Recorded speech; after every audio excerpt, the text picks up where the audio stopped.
Hallelujah, hallelujah, hallelujah, hallelujah, hallelujah, hallelujah, hallelujah.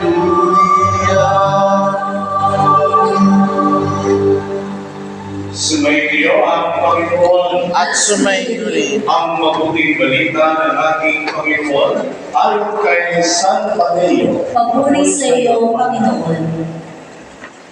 Noong panahong iyon, tinanong ni Jesus ang mga punong saserdote at matatanda ng bayan, ano ang palagay ninyo rito?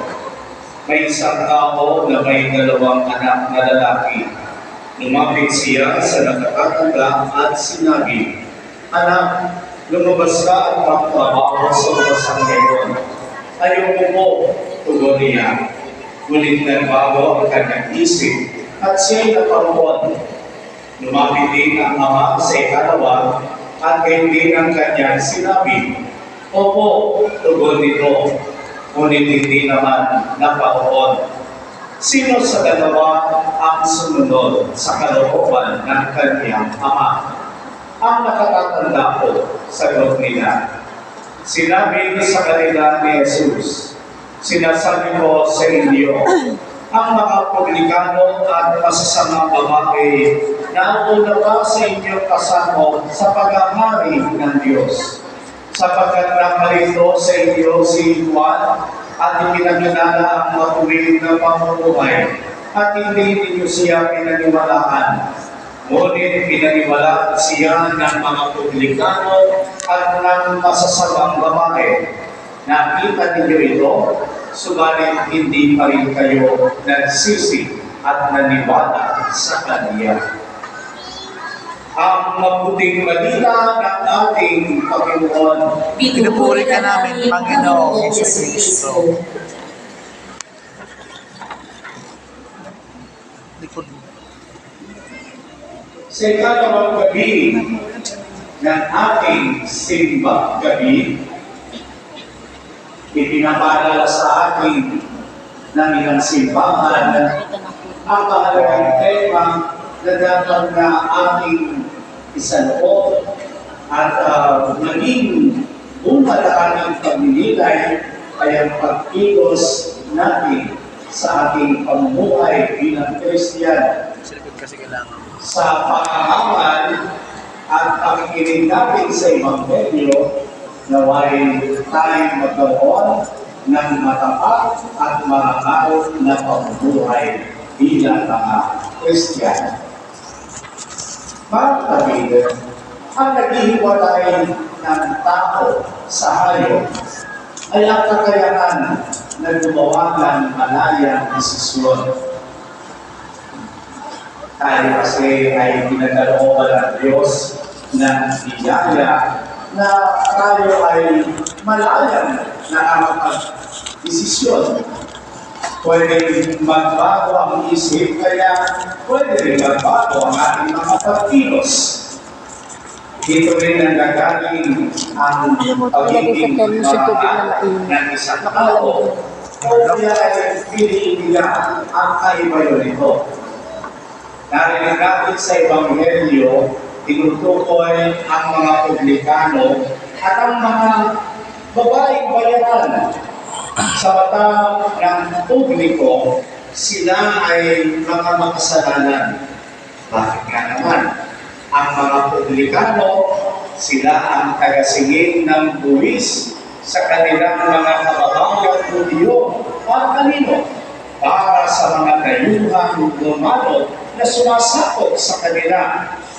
Samantala, ang mga bayarang babae para sa kanilang ikabubuhay, sila ay nagiging kaaliwan ng mga kalalakihan sa pamamagitan ng salapi. Kaya sa mata ng iba, sila ay makasalanan.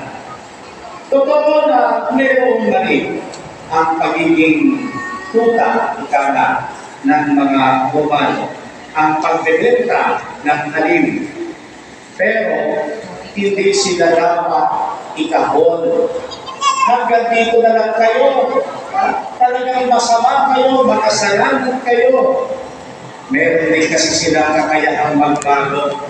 At meron nga nagbago ayon na rin sa ininatahan sa ibang bahagi ng Ebanghelyo.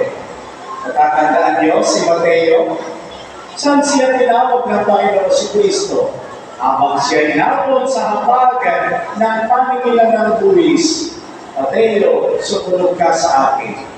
Dahil tumindig si Mateo, iniwan ang kanyang trabaho at sumunod kay Jesus. At siya ay inalaga bilang apostol. Ngayon din si Sakeo, natatandaan niyo?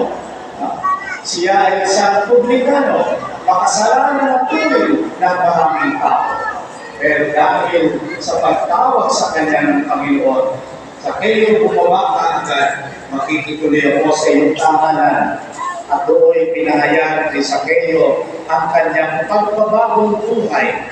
Sumunod din siya sa Panginoon. Sa nakatuwid, pwede talaga na isang tao ay magbago mula sa kasamaan patungo sa kabutihan. Ang mga nagpapakilala naman na sila ay mabubuting tao ay may pangalan din na sila ay magbago ng isip, gumawa ng masama. Kaya walang sino man na dapat magmalaki hanggang nabubuhay. Minsan, meron tayong makikita ng mga tao na sa kanyang kabukaan, talaga daw ng kanyang kaabangan, siya ay merong kababaang loob. Pero dahil sa kanyang sitwasyon, maraming tao ang tumulong, nag-ambang ang pagat. At totoo naman, malaking naging tulong sa kanya, naging maalma ang kanyang buhay. Nagkaroon siya ng tahanan, nagkaroon siya ng maraming masuotan, nagkaroon siya ng pagkain sa pang-araw-araw, at meron na siya trabaho. Kaya nagbago, naging mayaman, no? Sa kanyang mga nakuha, kanialihan, ilabaga, lumaki na rin ang kanyang tulong. Kaya mga kapatid, isang bagay ang ating dapat tingnan dito. Sa dalawang ito, ang biyaya ng Diyos ay laging nariyan. May biyaya ang Diyos sa lahat ng uri ng tao, mabubuti at masasama. Para sa mga taong nagpapakilala na sila ay mabuti, ang biyaya ng Diyos ay tutulong sa kanila na manatili sa buhay na marangal at sumusunod sa Diyos. Ito ba? Maganda yung gano'n. No? Para mapanatili na tayo ay tapat sa Diyos, tayo ay gumagawa ng mabuti, mayroong biyaya talong ng Diyos para sa ating lahat. Para sa mga namumuhay naman sa pagkakasala, tandaan nyo, mayroon ang biyaya ang Diyos. At ang biyaya nito ay tutulungan sila na magsisi at magbagong buhay. Kaya sa dalawang ito, kailangan lagi ang malayang pagpapasya ng sino mang tao na mamuhay ayon sa niloob ng Diyos para sa Kanya.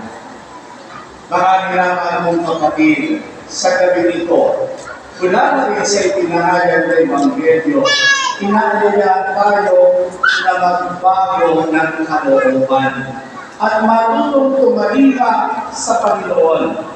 Maaaring makita natin sa ating sarili na hindi pa tayo handa sa Panginoon. May kamalian tayo, may pagkukulang tayo, o kaya ay meron tayong ginagawang pagmamalaki sa ating buhay. Huwag tayo mawala ng pag-asa. Pagkos, Lumapit tayo sa Panginoon at humingi ng biyaya ng pagbabalik loob. Huwag tayong manatili sa katigasan ng ulo. Sa halip, ibukas natin ang ating kalooban sa Panginoon upang mapapamuhay tayo ng matuwid. Tandaan natin, ito yung intensyon natin kung bakit nais natin buuin ang simbang gabi upang sa biyaya ng Panginoon, tayo ay makapamuhay ng matapat at matuwid. Ngayon, ang ating ilang simbahan, meron siyang ipinakikilala na sa kanyang pamumuhay, ang pinili niya ay maging matapat at matuwid. At nais kaya ng biyaya ng Diyos ay gamitin niya upang mapanatili ito sa kanyang buhay. Siya po si Richie Fernando. Ang matuwid na pamumuhay niya ay ibigay sa kanya ng Diyos bilang isang batang misyonero Jesuita na inialay ang kanyang buhay upang iligtas ang mga tinuturuan niyang pag-aaral mula sa pagsabog ng isang grenada. Matapos yung kanyang novisyo bilang Jesuita, siya po ay nagpunta sa Cambodia para sa kanyang regency program. Doon, siya ay nagturo sa isang paaralan para sa mga may kapansanan. Yung kanyang mga estudyante, mga kabataan na putol ang isang paa, pingkaw ang kamay, yung iba sa kanila, bulag, no? Iba-iba. Pero alam po ninyo, nakuha ni Richie ang loob ng mga mag-aaral. Sapagkat lagi siyang nakikinig, lagi siyang nakikisalamuha, meron siyang hindi sa kanyang paglilingkod. Ipinadama niya ang pakikipagkaibigan at pagmamahal sa kanila. Kaya nakatiga nangyari dahil sa isang trahedya, siya ay namatay. Inialay niya ang kanyang buhay. Higit niya nialas na mamatay para sa kalikasan ng kanyang pag-aaral. Meron pong ginawa ang kanyang mga kapatid sa kapatiran. No? Inalungkat ang kanyang mga gamit at natagpuan ang isang diary. At doon sa kanyang diary, meron pala siya na isulat bago siya pumanaw. Isang liham para sa isang kaibigan, ang kanyang isinulat at ganito po ang nilalaman. Pakinggan po ninyo. Ayon kay Richie Fernando, I know where my heart is. It is with Jesus Christ, who gave all for the poor, the sick, the orphan. I am convinced that this is my vocation. Alam ko kung nasaan ang aking puso. Ito ay na isang Jesus na nagbigay ng lahat para sa mga may hirap, sa mga may karamdaman at ulila. Sigurado na ako na ito ang aking bokasyon. Ito ang kanyang pinili, ito ang kanyang isinabuhay, at tuwing ang kanyang ipinamatay. Kaya nga, totoo yung sabi ni San Pablo, sa mabuhay at sa mamatay, tayo ay kay Kristo. Kaya mga kapatid, bawat isa sa atin, pwede tayo magpasya kung anong pipiliin natin. At sana po sa gabi nito ay mamulat ang lahat, lagi natin piliin ang isang matapat, madumi at marangalan ng pamumuhay bilang Kristiyano. Sa ngalan ng Ama at ng Anak at ng Espiritu Santo. Amen. Magsitayo po yan.